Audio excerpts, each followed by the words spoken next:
What's going on, guys? Welcome back to the channel. It's been a while since we posted any jet ski related content. Our Wake 170 just at the start of the summer, for some reason the IVR module failed. So then we took it to the shop. It was there for almost 2 months. After SeaDoo diagnosed the Wake, they identified that, yep, in fact, the IVR module needed to be replaced.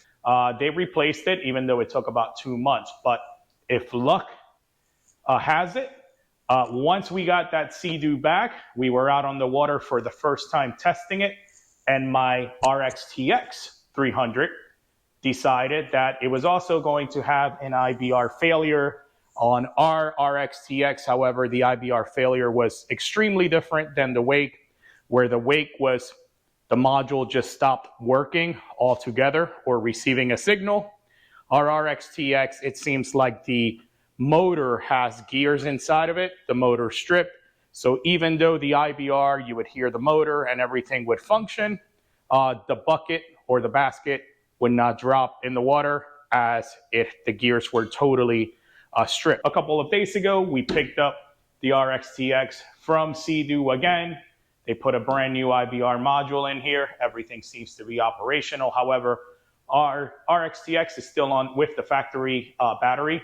So after being out there at the shop for almost 2 months, once again, the battery went. So today, it's super simple. I'm going to go ahead and I'm going to show you guys how to replace the battery. We're also going to go ahead and we're going to unbox the WaveRX toe straps. We've had really bad luck with straps. I think we're like now on our 3rd or 4th set. These are actually Strapinos, and again, I'm not knocking on anything Strapino related. We do ride on a lot of salt water, but as you can see, I mean, these things just don't last. We've tried Strapinos, we've tried the SeaDoo straps, we've tried just about many of the other straps that are out there, even no-name ones, and they're just, after like a year or two, they just continue to rust and basically blow apart. Sometimes they don't blow apart, but they make it very challenging to take apart or even to like tie down when you're down at the boat ramp. Let's talk tools. All you're gonna need is a 10mm socket. If you also have access to a long extension or can get one before doing the install, highly recommend that you do so. It just makes it a lot easier to get to the battery terminal bolts, from above. The first order of business, guys, is to remove the negative terminal off the battery. So we're gonna go ahead and we're gonna do that.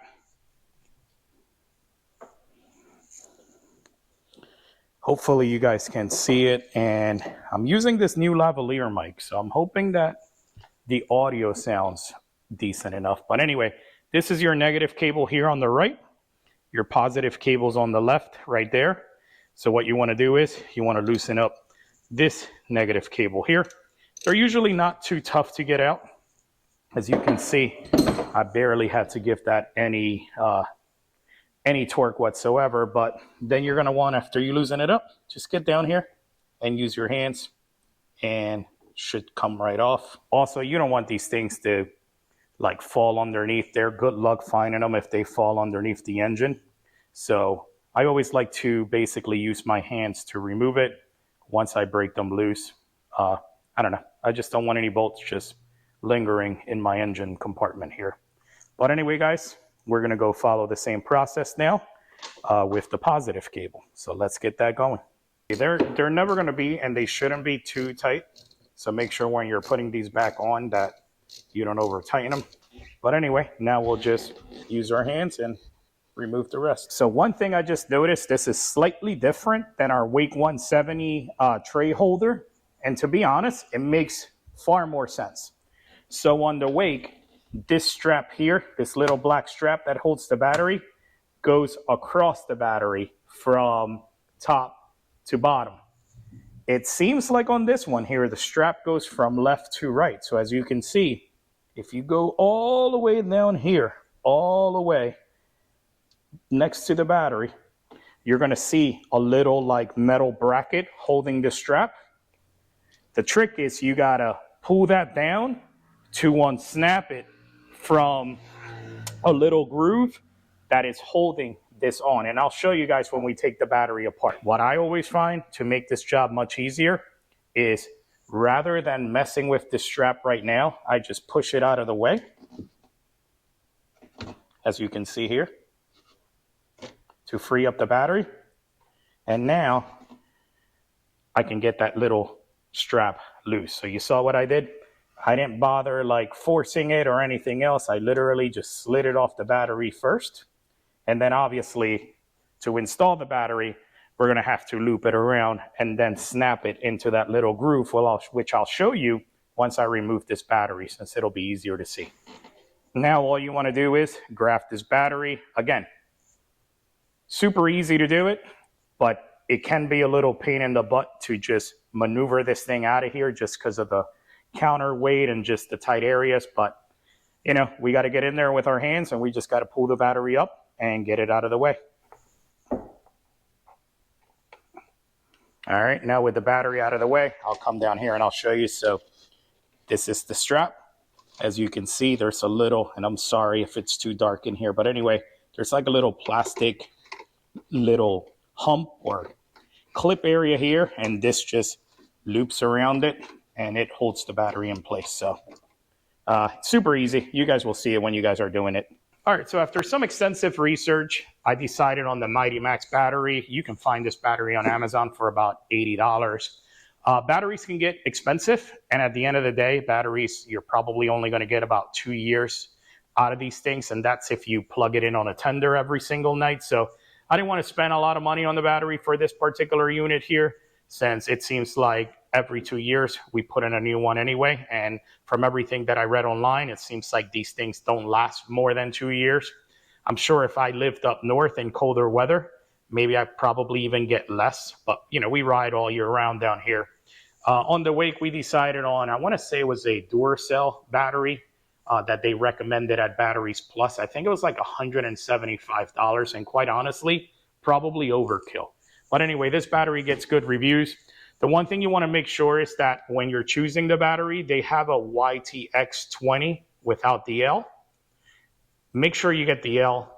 The reason why I went with the L is A, I knew that it was on the factory battery, but it is my understanding that some of these batteries reversed the polarity. So like your positive and your negative are going to be reversed. So I believe it's the L that identifies the position of your terminals. And if I'm wrong, comment that below and let me know that I'm totally wrong. SeaDoo does not use a SeaDoo battery. It looks like they're buying it from a third party. So I didn't feel bad going with a, you know, no-name battery. As I got to be honest, SeaDoo, I never even heard of this company before. So, you know, again, if you want to go with the factory replacement and use the same thing and pay a little more money, go right ahead. We're going to choose the Mighty Max battery, and that's what's going in on this unit. And hey, you know what? If it lasts 6 months, if it lasts a year, I'll come back and I'll tell you guys the long-term durability of this battery. But anyway, let me stop talking. I'm sure you guys are probably sick of hearing me. And let me get this battery in this unit so we can move on to the next thing. There's also hardware in the packaging as well that you're going to want to secure. And this is simple. Basically, these little blocks here, you're going to insert those in here on the side. And that's what's going to basically hold your terminals in place. So let's go do this. So one more thing that I do like to do to prep these batteries for install is I like to use a little dielectric grease. I put it in here and I'll explain why. So we'll drop some in here. We'll drop some on this side. A, it's always good to protect this stuff against corrosion, but B, why I like to do it when the battery is out is then I take these little blocks, and when I put them in here, I'm using the dielectric grease to hold the little blocks in place so they don't shift. So basically the grease makes it a little tacky so that these little blocks remain in place. So that way when I'm in there trying to get the battery on, etc., I don't have to worry about losing those little blocks since they can easily come off. And then I also like to take the screw before I put the battery in there. And I like to drop them in as well just to kind of keep it in place. And then obviously when we're in there, we'll loosen those back up and get the terminals on. Also, when you're replacing the battery, if you're using a tender, it's always a great time to just, and you can find these things on Amazon as well, get a new little plug or connector for your tender. What happens is a lot of the times the salt water just destroys these terminals and stuff. So always a great practice to just buy new ones of these. I think I paid like $2 or $3 for these little cords here, and just put new ones in there to make sure I don't have any issues here over the course of the next year or two, or however long it takes for this battery to die on us. So now with the battery prep for install, we are ready to go ahead, secure the battery, and then tighten the terminals. So we'll do that. So again, we're going to take the strap, we're going to loop it around the battery. This can be a little tough, and then you're going to want to clip it down there at the bottom. Unfortunately, I am unable to hold the camera and do this at the same time. Bear with me. I'm going to go ahead and I'm going to turn the camera off and do it. Trust me, be patient. You can do this. It is a little pain in the butt at times, but it can be done. So actually, guys, I ended up just doing it the way that I took it out. Just basically looping it around the battery and then just picking it up and forcing it over the battery.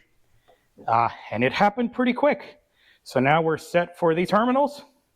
First thing we want to do is we are going to want to do the reverse.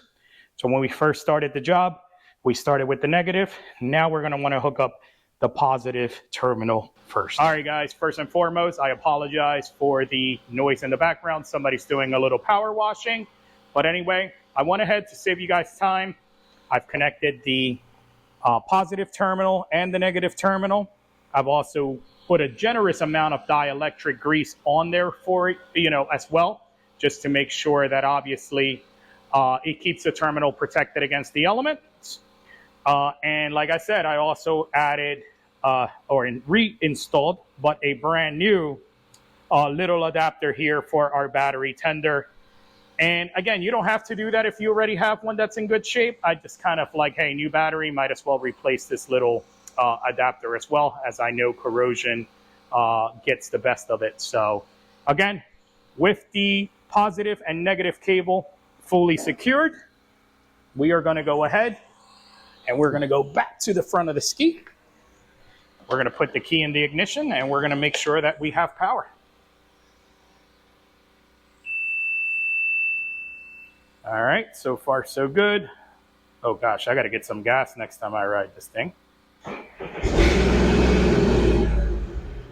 And looks like we're successful. All right, guys, and now let's unbox these WaveRX Transom straps. Apologies for the background noise. Our neighbor is power washing his house.